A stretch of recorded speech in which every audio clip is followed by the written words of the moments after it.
new age has begun. An age of freedom. And all who know that 300 Spartans give their last breath to defend it.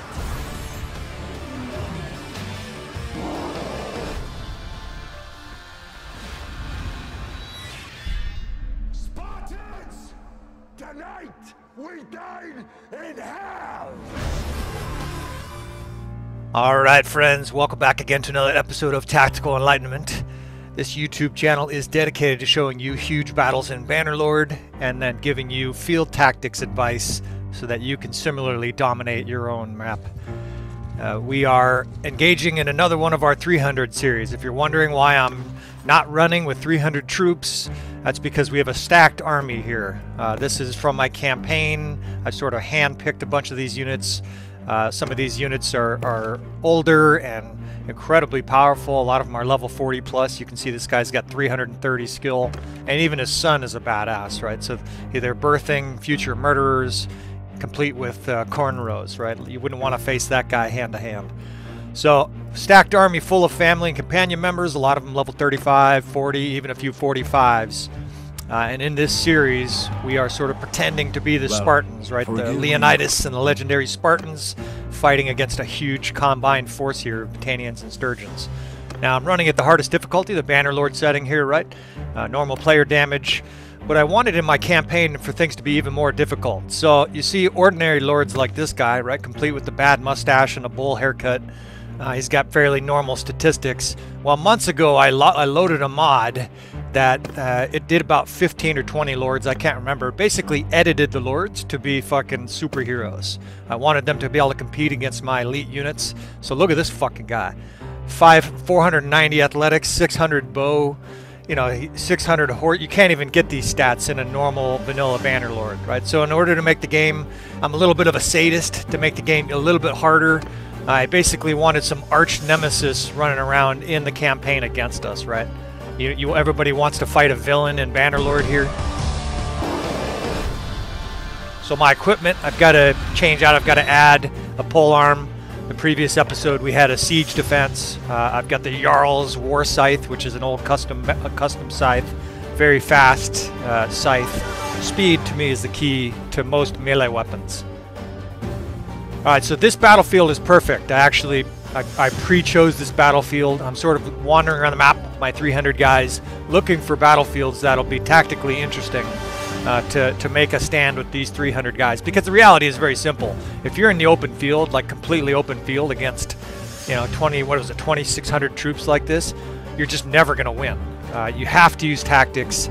You have to use terrain. You have to use bottlenecks, and we have a little bit of everything in this battle here. So I'm just distributing my units here, putting heavy cav and horse archers in the 7th and 8th division, and I have skirmishers in the 6th.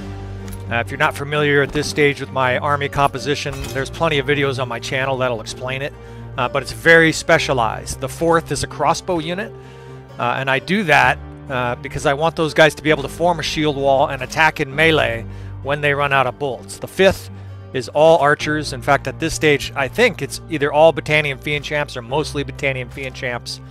Of course, our army is stacked. These troops are hand-picked from my campaign. My campaign is a very long campaign. I've been fighting for a while. It's gotten extremely difficult. I'm fighting the whole map. If you're interested in larger battles, I strongly recommend you check out some of my other videos for the campaign. Of course, we have instructional videos as well. But this series here is strictly a series of challenges where I keep on ramping up the difficulty. Whether you're a new watcher or seen several of these, each time we're fighting more troops. This motherfucker charging in on us. And we keep on ramping up the challenge, but you know, we're looking for maps where tactically I can do some things that make a lot of sense.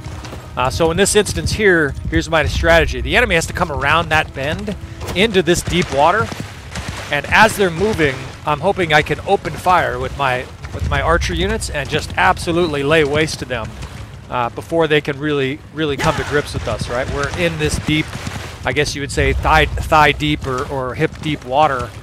It makes all units slow, and the advantage of that, of course, is that it's difficult for the enemy to close on us without taking a barrage of missile fire, right? It's not like open ground where they can just charge in 2 seconds. Of course, like I said, if the enemy was able to just charge in instantly, you know, our force of 300 guys is strong, we would take some out, but there's no chance of winning.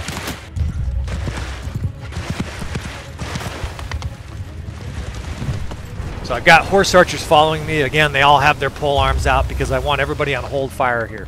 In a long battle like this, I need to conserve ammunition, right? These archers of mine, some of them have 60, even 70 arrows, but you know, we're gonna have, the enemy's gonna come up and shield wall, no doubt, and we're gonna need as much ammunition as we can. So my plan is, as they come up and as they get in the water and become more vulnerable, I'm gonna spread out archers and crossbow on our left flank, sort of out into that open water area as I make some horrendous javelin throws here. Some days I just don't have it, like a baseball hitter that goes 0 for 5 and strikes out 4 times. Some days I don't know if I don't have enough caffeine or too much, but I just can't fucking throw javelins worth of shit. But you see all my archers back here. If and when the enemy exposes himself around that corner, I'm going to extend my archers in a big wide arc to our left, and essentially we're going to try to hit the enemy from multiple different angles as they're approaching us, right? These Battanian Fianchamps suddenly will have a good shot on the enemy that's exposed. Hopefully they're knee-deep in water, and that should give us at least some tactical advantage early on.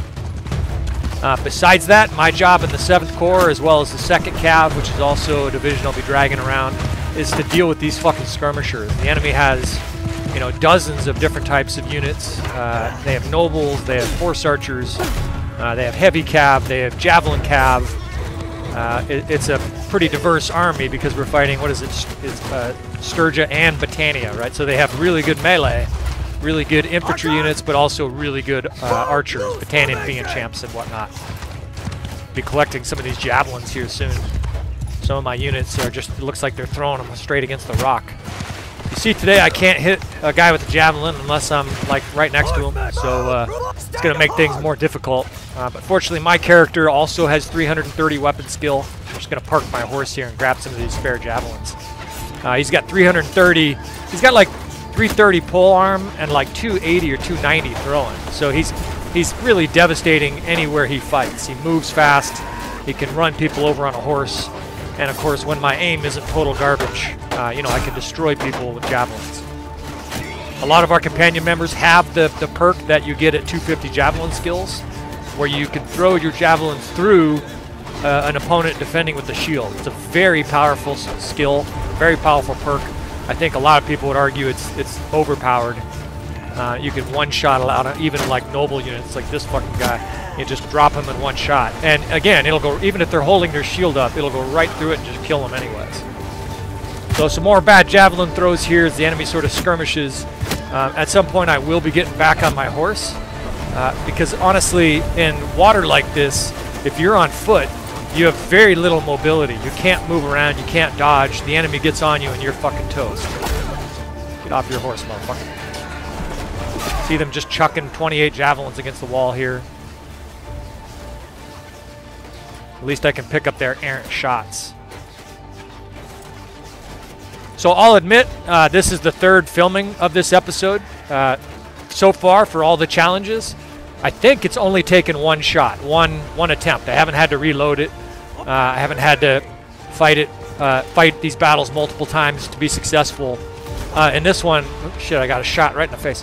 In this episode, I did film it 3 times, but the reason I showed you that superhero fucking enemy that we're up against, Ergion or something like that, his name is some stupid name, that's because, well, let's just say my character ran into him in the first 2 shootings of this, first 2 attempts, and it did not go particularly well. As such, you know, I've tried to keep a high level of honesty with the channel and these episodes. You know, I could easily have just shown you this episode, and some guys will probably like to pawn it off and say, look, you know, I did this the first time. I'm just a incredible skilled player. We're trying to have a level of authenticity here, a little level of truth. I think in an age of so much fucking fake bullshit, hopefully the watcher will be refreshed by that. We did lose the first 2 attempts. So just to keep it sort of straight on a level, I've actually included those. I may speed up the video with the editor at the end of this, but I will actually include those two previous attempts at the end of this battle. I didn't want to put it at the beginning, of course, because it just seems like most people won't be interested. But if you're curious what it feels like to fight against, enemy heroes that have 600 weapon skill, take a look. You can find them at the end of this video. So we're sort of skirmishing here. The enemy is pouring in a bunch of cav. I got to be careful not to talk myself into a loss. Sometimes I get sidetracked, and the next thing you know, we're getting steamrolled. Trying to push back the enemy cav here. I've charged with the 2nd, 3rd, and the 7th. Those are all cav units. And it's having the desired effect. The enemy's retreating here. But at this stage, I'm just staying patient, right? In some of these videos, I'm going to have to stay patient. The enemy's being fairly defensive. The AI has been very defensive the last, I don't know, a couple, 3 weeks of gameplay. And I can't help but wonder if Tail Worlds is sort of tinkering with the AI without really telling us. Defensive isn't necessarily bad. I mean, it is if you want instant action, and it can be frustrating sometimes, but a defensive enemy is actually, if they're being sort of cautious, hesitant, deliberate with their motion, that's actually optimal strategy. It's a little bit like a human opponent would play. A lot of times when I first started playing Bannerlord, the enemy would literally suicide charge on you. Nobles out in front, heavy cav way ahead of the rest of their troops get killed. And of course the enemy would be disintegrated because they would effectively attack you in detail. In other words, normally the military strategy is to try to fight your enemy in detail, which means fighting one unit at a time, right? You want to fight the cav first, or one army at a time instead of multiple armies at a time. A lot of times the original AI would literally just charge you and fight you in detail, allow you to essentially kill all its cav, kill all its horse archers, and then it would move its infantry up. Not a very effective strategy. This seems a lot better, although it might be frustrating for people who want instantaneous action here. You can see they're basically sparring with us. They've got archers there just firing away at us, and they have a big long line of shield wall absorbing arrows. It's actually, like I said, it's actually fairly optimal strategy. We may have to spur the action here. I may have to charge at some point. And the other thing I can do is I can engage with archers on the other side of this rock here. Of course, this rock is one of the foundations of our defense here. It basically gives us cover fire, right? Let's fly in here and behead some of these fucking insolent motherfuckers. Try not to get killed.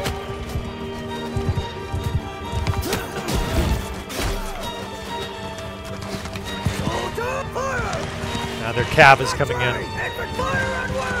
So another element that I'm keeping sort of the same theme with this channel is these 300 battles. I will eventually fail. I will lose. To this stage, if you've been watching them chronologically in order, you know that every single one of them has been a success. But what I'm not going to do is basically give you any hints of whether or not we're going to be successful. That way there's a little bit of suspense to it if you're sort of rooting for us like you would for like a sports team or something like that. You don't really want to know the ending to the game, otherwise you're kind of disappointed. You're not going to watch the game. So in these challenges here, I want the viewer... Oh shit, their infantry's pouring in here. What the fuck is this guy, Chuck Norris?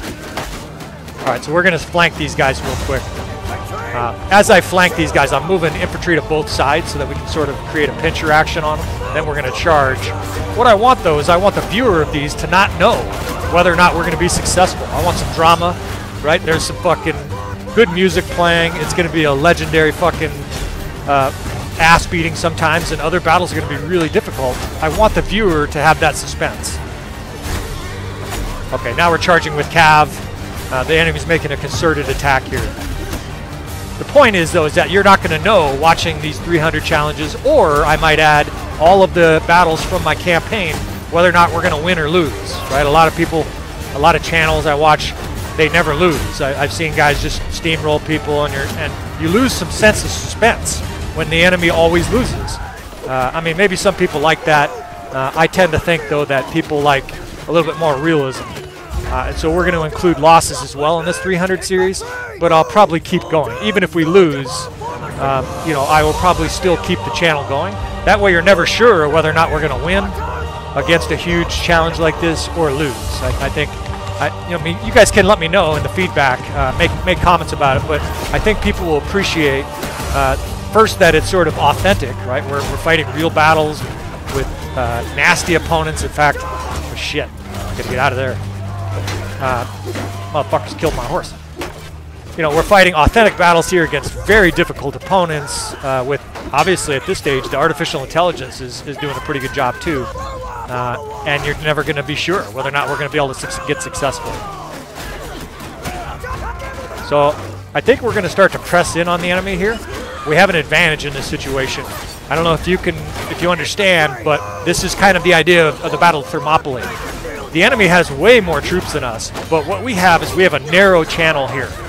So our guys are kind of hand-to-hand, face-to-face. I want to get these crossbowmen spread out on the side as a shield wall. There we go. Okay, they're in a nice long line. That'll absorb some arrows, some attacks. What I want is our enemy here to be able, or our allies, to concentrate our attack on a compacted enemy.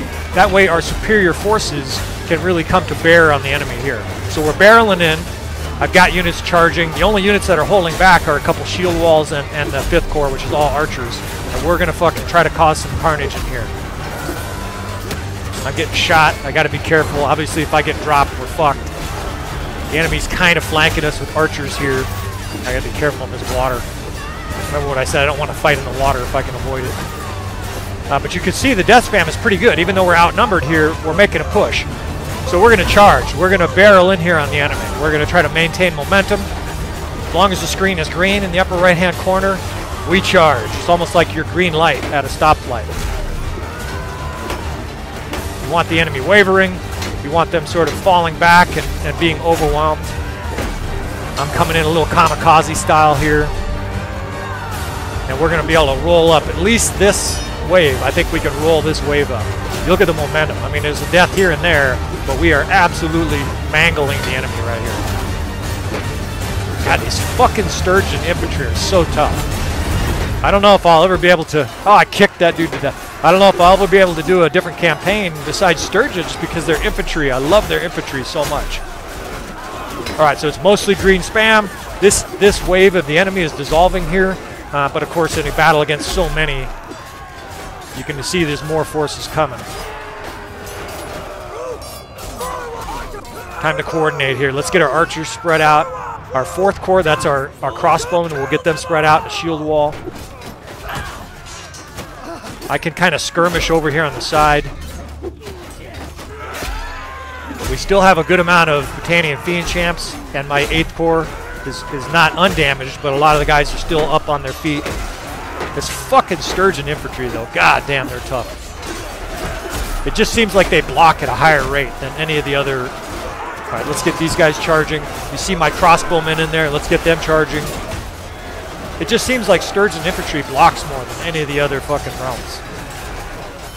All right, things looking good. Things looking good. We got a nice little corridor here. I'm going to push our crossbow up into the midst of the enemy here. God, that's a lot. It's just enemy as far as I can see. And a lot of them are archers.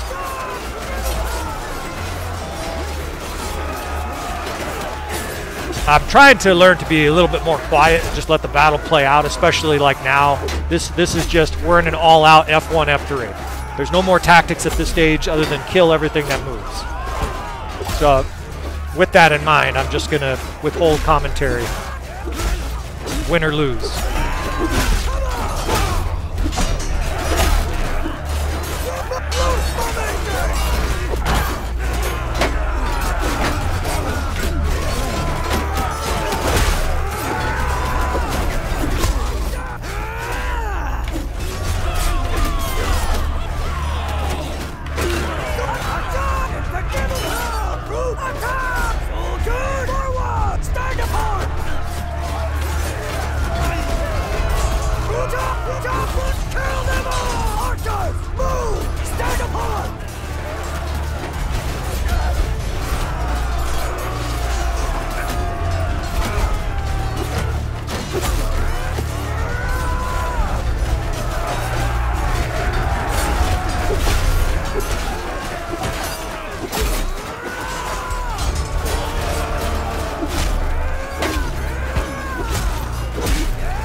Well, we are going to lose some of these. And like I said before, I want in the heat of battle the viewer to not know whether or not we're going to win, just like I don't know when I'm fighting these. I kind of felt like we had a chance there, but I think the fact that they had so many archers and it was hard to close in on them. And of course the fact that they outnumber us like 9 to 1. 2,600 versus, yeah, it's almost 9 to 1. We're going to lose some of these battles. But hopefully that was entertaining. Hopefully those watching this series enjoy the fact that we're going to do this authentic style like this. I'm just going to reload this game. For those wondering, these deaths, in fact, won't matter. So that part's maybe not super authentic, but the whole point is just to have a challenge with this 300. So let me know what you think about this series. Let me know what you think about the authenticity of it. And we'll do more 300 battles like this in the future, fellas. Thanks again for watching.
Yeah, watching this a second time, it definitely seems like we were doing better on this second attempt.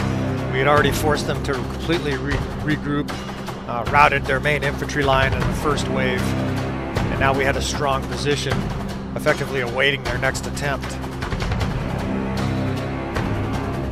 They were more aggressive the third time, and of course I chose a more aggressive counterattack. Sometimes you just never are sure what the appropriate action is, and you know, battles can happen differently every single time. I certainly used the rock, this little cover protection, a lot better in this second episode. You can see we're just defensively sitting behind it, you know, picking their units off as they come around, right up until this point.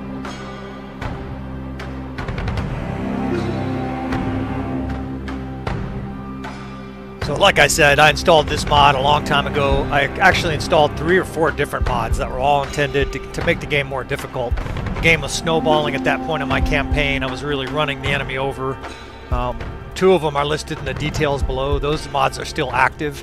Basically what they do is they increase the size and strength of enemy armies. You actually get much higher upgraded armies. One of the complaints a lot of people make in the later game is that enemy lords wander around with peasants. Well, that's one of the solutions. Anyways, hopefully you enjoyed this series, another one of our 300 challenges. Our first loss. Our guys, of course, magically reappear. We'll reload the game, and we'll be back for more in the next episode soon. I'll see you fellas then.